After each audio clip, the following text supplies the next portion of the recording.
3, 2, 1. Where am I?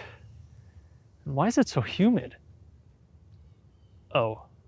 Well, we made it to Houston. In what's been a pretty stressful month, to say the least, we packed up our old house back in Chicago, said goodbye to our beautiful hardwood floors, said goodbye to our basement flood spot, said goodbye to the alleyway graffiti right outside the house, and then we packed up our things, hopped on a flight, and made it down to Houston a little bit over a week ago. We also had quite a bit of help from our family, so we very much appreciated that. Nearly all the work on the house is done. However, we do have a few things left over. We have some final touch-ups to do with the interior. We also have to replace the windows in the next day or two, and then we also are getting our tubs and countertops in the bathrooms reglazed so they'll look nice and fresh. And sometime within the next 12 months, we'll probably be replacing the roof and potentially adding some solar panels or something like that, depending on what kind of credits we can get, but that's further down the line. We're not doing that anytime in the next couple of weeks. In the meantime, we are slowly unpacking, and probably will be for the next 36 to 48 months. And I'll make sure to do a very detailed before and after breakdown of the entire renovation, since we did do some pretty major work and I think it's turned out really good, so I'm excited to show you guys the final product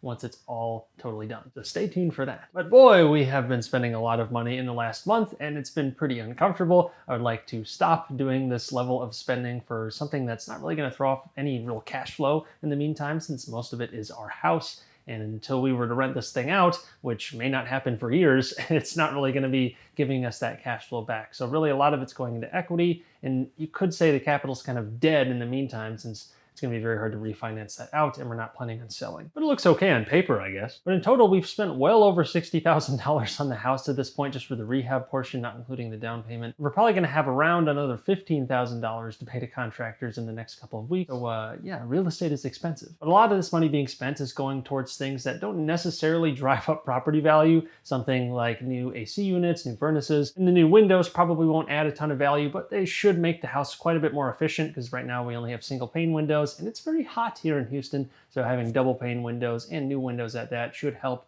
for energy efficiency. But we do plan on living here for a pretty significant period of time, so we should sort of recoup that investment via actually using it. So I guess you could look at it that way. But again, I'll do a more thorough breakdown on the whole rehab very soon. Anyways, let's get into the numbers. As a reminder, last month our net worth was $109,378.87. As always, let's start with the good stuff, the assets. We have quite a bit less cash than last month, and that's because we've been pouring it into the house. More and more cash is being ideally turned into equity, but a lot of it also isn't. And our cash flow situation is less than ideal because there are a lot of big expenses to take care of. For example, we had to pay about $6 or $7 grand for movers just to get us from Chicago to Houston, and that is without counting the flight we also took. Thankfully, my wife will be making a little bit of extra money as a mover's reimbursement that will cover part of the actual mover fee we paid, so that'll be pretty nice, but we won't really get to see that for probably another month or two. That was part of the deal she got for picking her new employer in a new state. Otherwise, the markets have seen better days, and we were negative on the month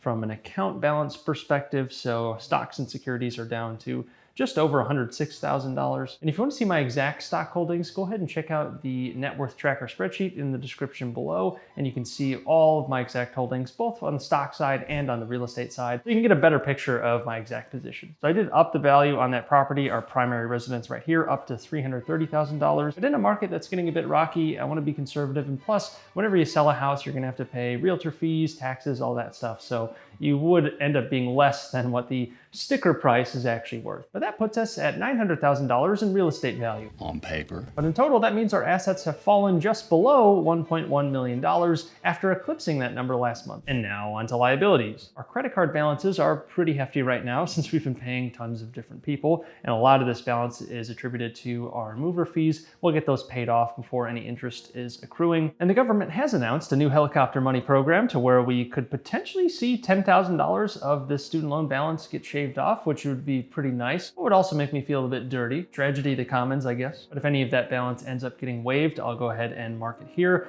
And keep in mind that this is still at 0% interest, and that has also been kicked out further now to January. So there's really no rush to pay these off because we don't have to pay anything to actually hold these loans open. Thanks, government. You'll note this contractor payment balance down here of about $12,000. That will probably be a bit higher than this when we're all said and done. We just have a few more kind of larger items to take care of. We got our windows coming, actually tomorrow after filming this. And we got to finish paying our interior contractors, of which we've paid a couple payments already. So it'll probably end up being a bit more than this, but I wanted to reflect at least some of the estimated balance here. Most of that will be coming out of the last remaining balance of our HELOC. We have something like $14,000 left in remaining balance before we're actually maxing out this thing. So we'll want to get that down pretty quickly thereafter, just to get us to a more comfortable position, because this is a variable rate loan and I do want to have that balance available for other things in the future if it were to come to it. Same goes for this margin loan up here. We can take out more margin if we need to, but I'd rather not, since that puts our stock portfolio at a specific risk of getting margin called. So I do want to get that balance down pretty soon as well. But in total, that means we just crossed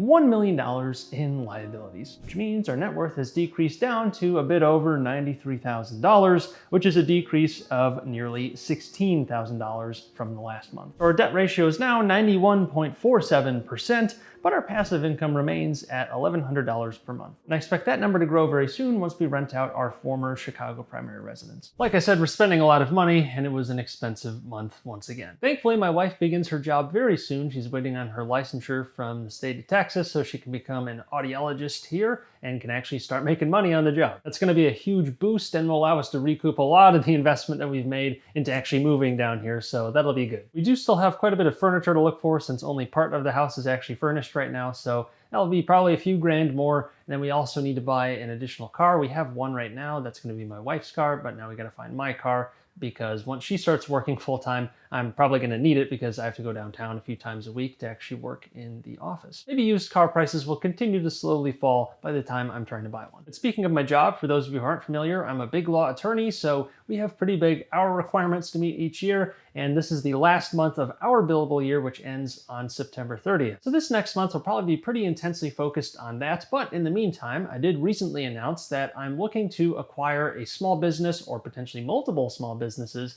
to try and up our cash flow position in a very significant way. As of now, I'm looking at a lot of listings that have commercial real estate attached to the actual business being sold, so you're able to get sort of a 2-for-1. You're getting the real estate as well as the business, and real estate is something that I'm pretty comfortable with. So that makes the overall valuation game when trying to buy a business a bit easier for me, since I know generally what the real estate is probably worth.